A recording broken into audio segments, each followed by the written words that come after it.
The alien marketplace was full of life-bright lights, shouting traders, and the smell of strange spices in the air. Aliens of all shapes and colors moved around, buying and selling things. But in the middle of all that noise stood a girl who didn't move at all. She was thin, too thin, and her skin was pale silver, glowing a little in the evening sun. Her big eyes looked tired. She had no clothes, just an old brown cloth wrapped around her body. A wooden sign hung around her neck. It said, "Cursed orphan, not fit for mating." Some aliens walked past and laughed.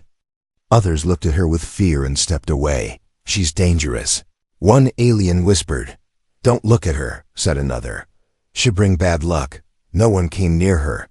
No one gave her food. No one spoke to her. She just stood.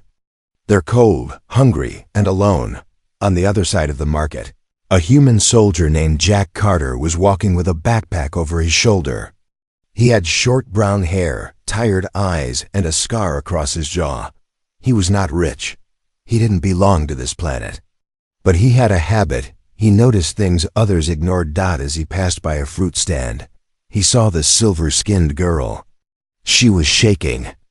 Slightly, like she hadn't eaten for days. Her eyes met his for just a second. Something about her made him stop. Jack walked closer. The crowd looked at him strangely. "Don't go near her," an old alien warned. "She's cursed." Jack looked at the girl.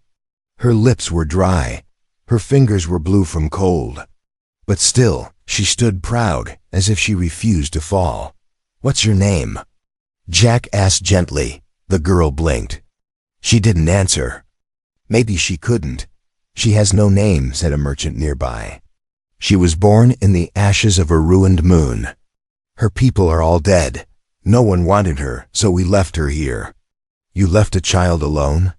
Jack asked, his voice growing cold. "She's not a child," another said. "She's old enough to mate, but no one wants her. She is broken." Jack looked again. Her eyes were full of pain, but behind the pain was something else, a small light. A silent scream for help. He took off his jacket and placed it gently over her shoulders. The crowd gasped. "Are you mad, human? She'll curse you." But Jack didn't care. "She's freezing," he said, "and she hasn't eaten." He helped her sit by the wall. He opened a ration pack from his bag and offered her a protein bar. Her hands were shaking. She tried to take the food, but her fingers didn't move well. Jack slowly placed it in her hand. She took a tiny bite, and tears rolled down her cheeks.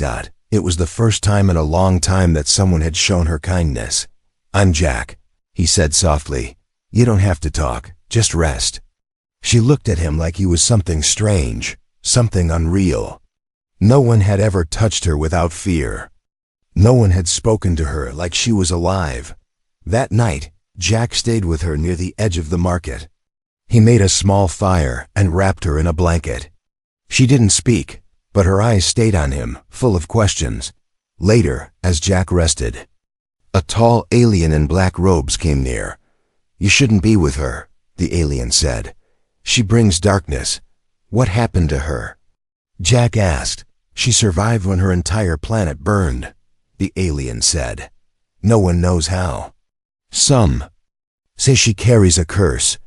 Others say her body is dangerous. Anyone who tried to mate with her vanished. She is unwanted, untouchable."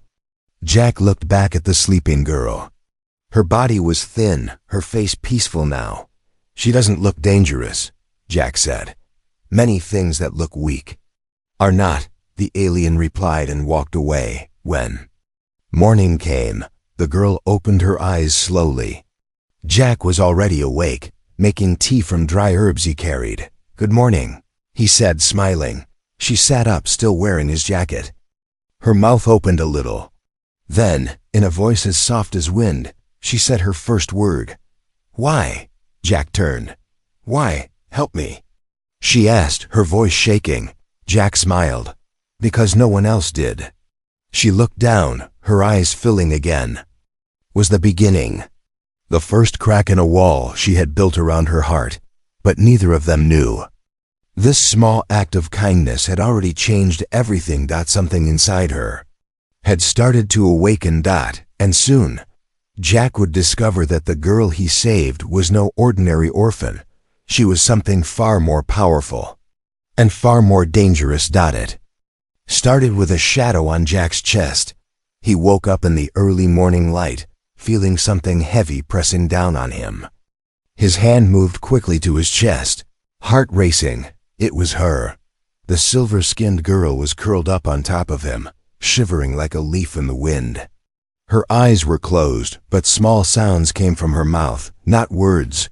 Whispers. She was having a nightmare. Hey.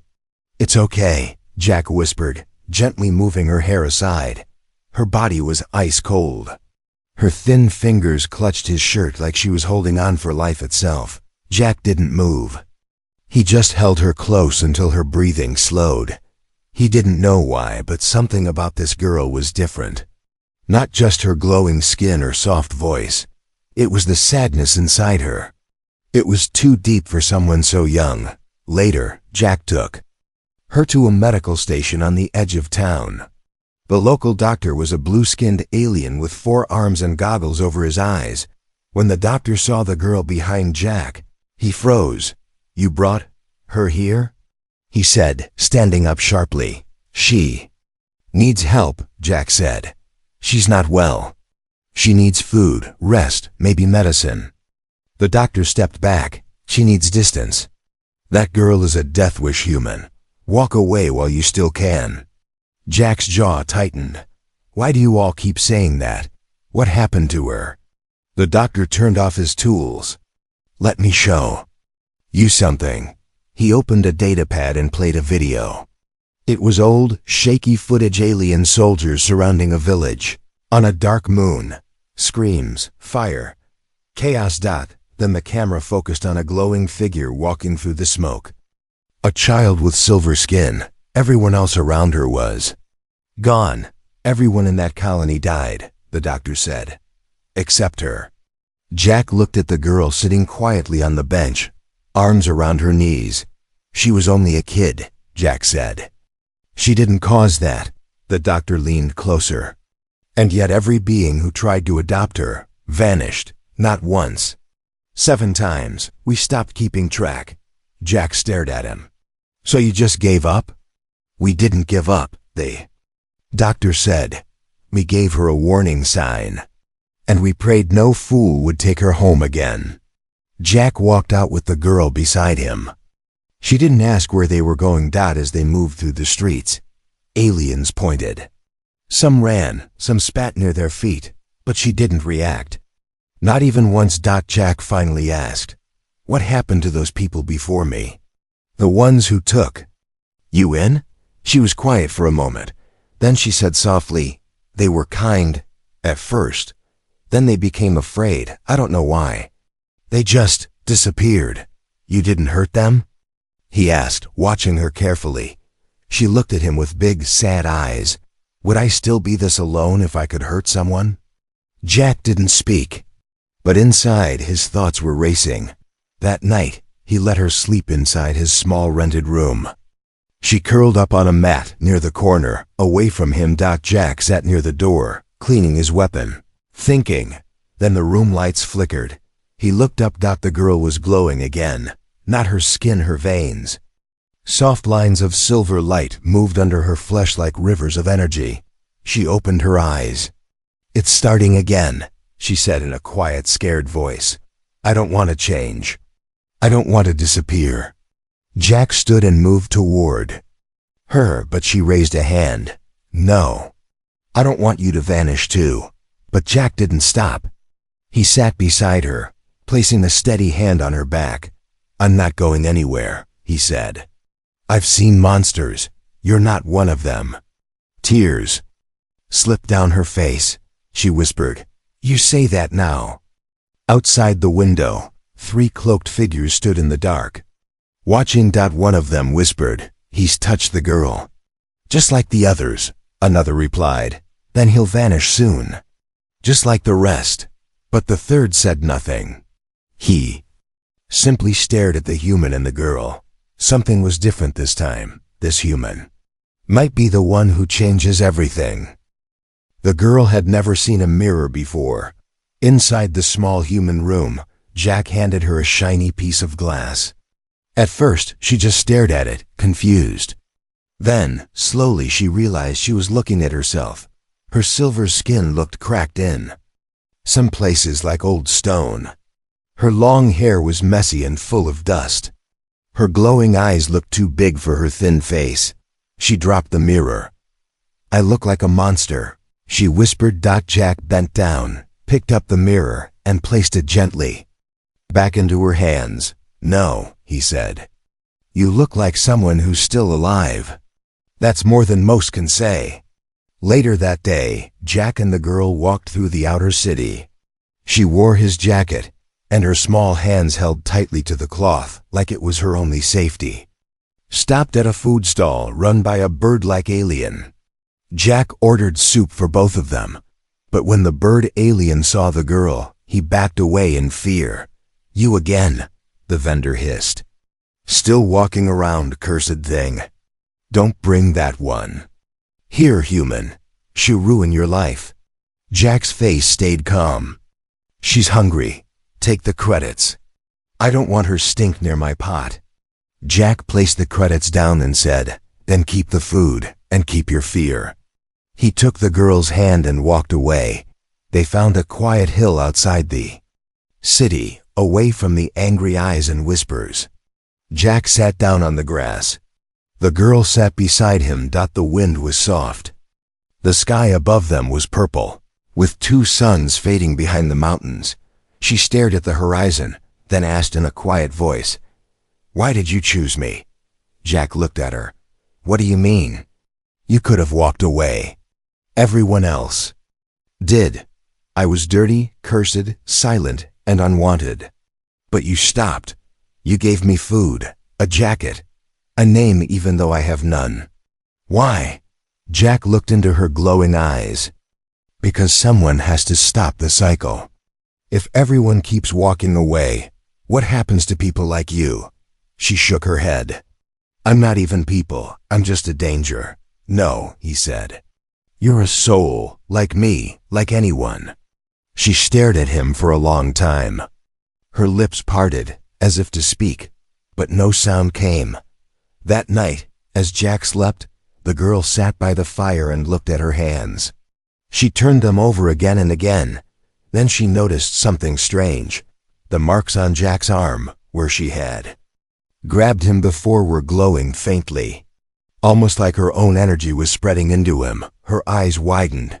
"No, not again," she whispered. She crawled over and gently touched the glowing marks. They pulsed like a heartbeat. Then his eyes opened.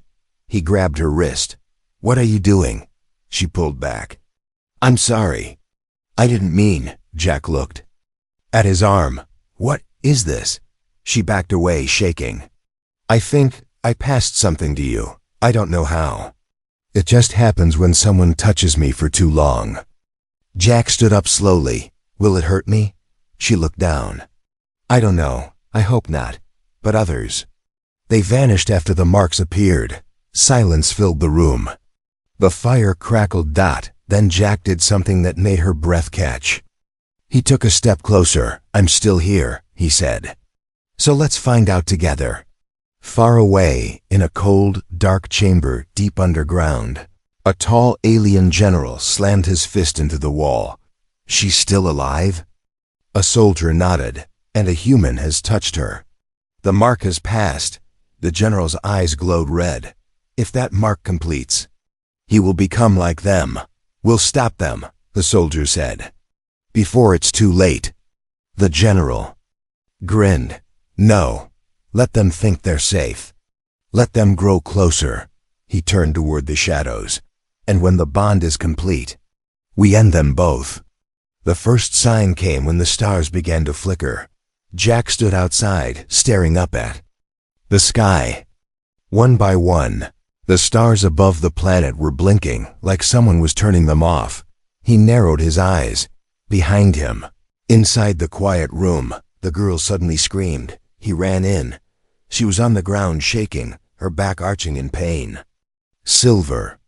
Veins glowed across her skin, and her bones seemed to shift beneath her flesh. "Make it stop, please," she cried. Jack dropped beside her, trying to hold her down. But her body burned like fire. Then it happened. Two glowing wings tore out from her back. Not feathers, not metal. Something between light and matter. They moved slowly, like they were. Waking from a long sleep, Jack stared in shock. She wasn't just some cursed girl. She was changing, becoming something else. When the pain stopped, she lay still, her skin shimmering like liquid metal. The wings folded gently against her back. "I didn't want you to see me like this," she whispered, tears on her cheeks. Jack knelt beside her. "What are you?"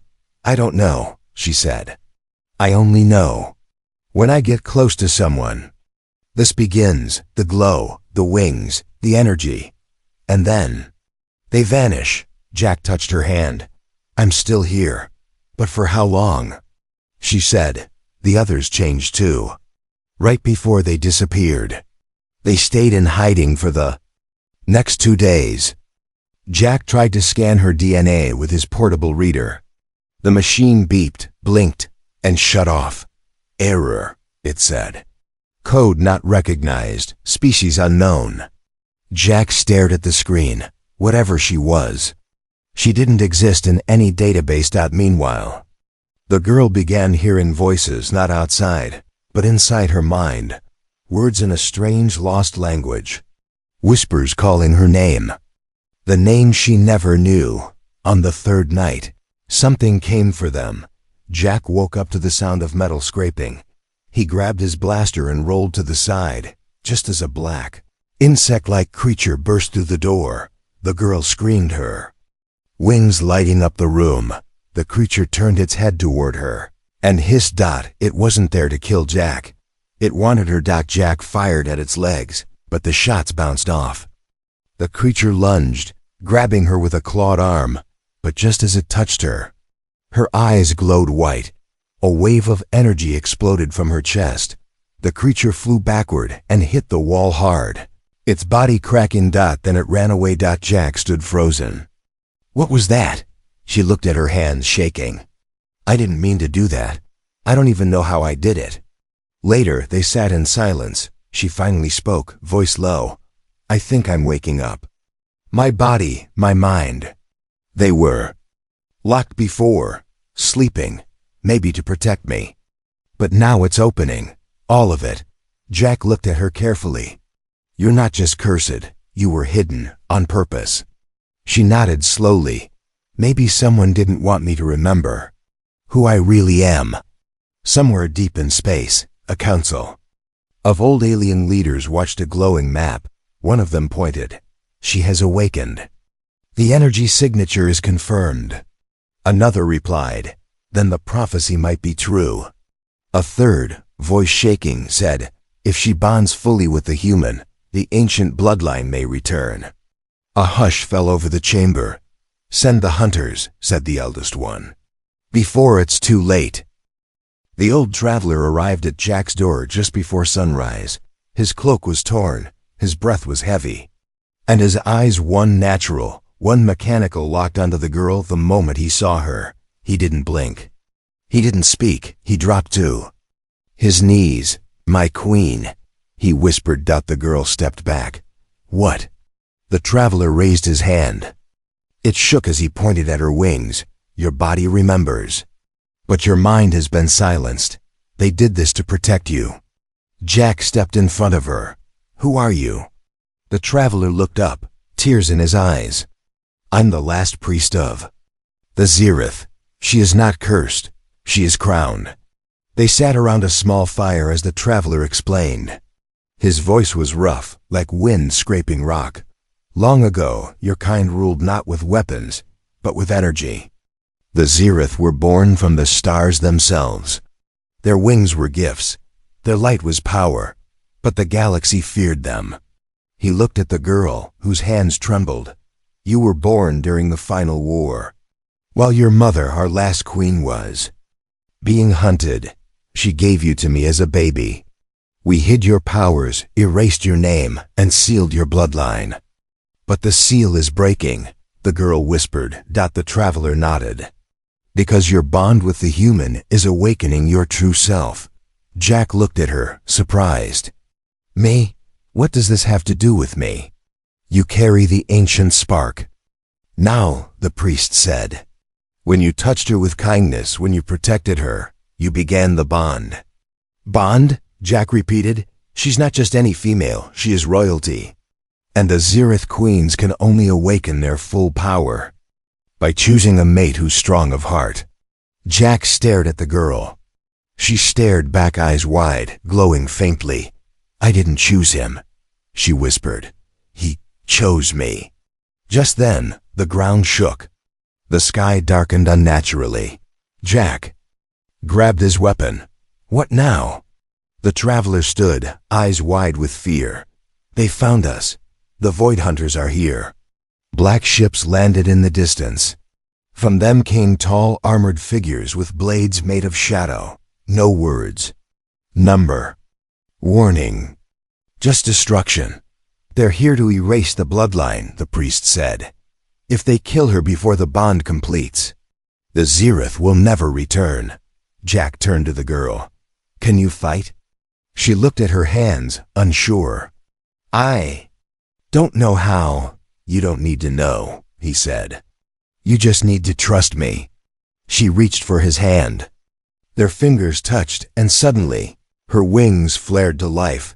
Jack's chest burned, the glowing mark on his skin, spreading like a firework. A surge of heat passed between them. The traveler gasped. It's happening. The bond is completing, now. Far across the galaxy, in a frozen temple of stars, another winged figure opened her eyes after 100 years of silence. She has returned, the figure whispered. And the stars began to sing. The sky was on fire, red clouds twisted above the mountains. A dark ship hovered like a giant claw, spreading shadows across the land. From the belly of the ship, black armored hunters dropped one by one, silent, fast, and deadly. Each one carried the same mission: kill the girl. Kill the bloodline. Inside a stone shelter, the silver-skinned girl sat on the floor, holding her knees. Her wings trembled. Her body still glowed from the bond, but now she was afraid. Jack stood in front of the door, blaster ready, his glowing arm pulsing with every heartbeat. He didn't run. He didn't hide. Because for the first time, he wasn't just protecting her, he was becoming part of her. The first hunter broke through the wall, moving like a blur. Jack raised his weapon and fired, but the hunter dodged with unnatural speed. The girl screamed. The hunter leapt toward her, blade raised high. And then Jack jumped between them. The blade slashed across Jack's chest, sending him flying into the wall. The girl's eyes burned white. No, she whispered. Not again. She stood up slowly. The air around her began to hum. Outside, the sky changed color. The clouds spun in circles. Energy crackled above the ship. The hunters paused, looking up. One of them stepped back. She's activating. Inside the shelter, Jack struggled to stand. Blood ran down his side. The girl moved toward him. Her steps were light, but the ground shook beneath her feet. She knelt beside him, touching his face. I told you to run, she whispered. I'm not leaving you, Jack said through gritted teeth. She leaned close. Then take all of me. Her wings spread wide and wrapped around them both. A blinding pulse shot out in every direction. The hunters outside were thrown into the air. The mountain split. The dark ship lost power and crashed into the ground like a falling star. When the light faded, the girl stood tall. Her body changed. Her wings were larger, brighter. Her voice echoed with power. I am Zirith, she said, and I will not die quietly. But she wasn't alone. Jack stepped beside her, his wounds gone, his body glowing with the same silver energy. The priest who had once called her queen now fell to his knees again. The Zirith has returned, he whispered. But now, there are two. Far away, in a high alien council, red alarms began to sound. A voice announced, "Warning, the ancient bond has been completed. Human-Zereth hybrid detected, power levels unknown." An elder slammed his fist. "Stop them, before the bloodline spreads." But it was already too late. The battlefield was quiet. Smoke curled in the wind. The enemy ships were broken ruins. Black-armored hunters lay scattered like fallen statues, but in the center of it all stood two figures wrapped in light, one human. One alien girl, once called cursed, now glowing with royal power. She looked at Jack, eyes filled with fear. "It's over, right?" Jack stared at his hands. His skin was no longer just human. Traces of silver pulsed through his veins. His vision had sharpened. His heartbeat had slowed. He felt different. "I don't know what I am anymore," he said softly.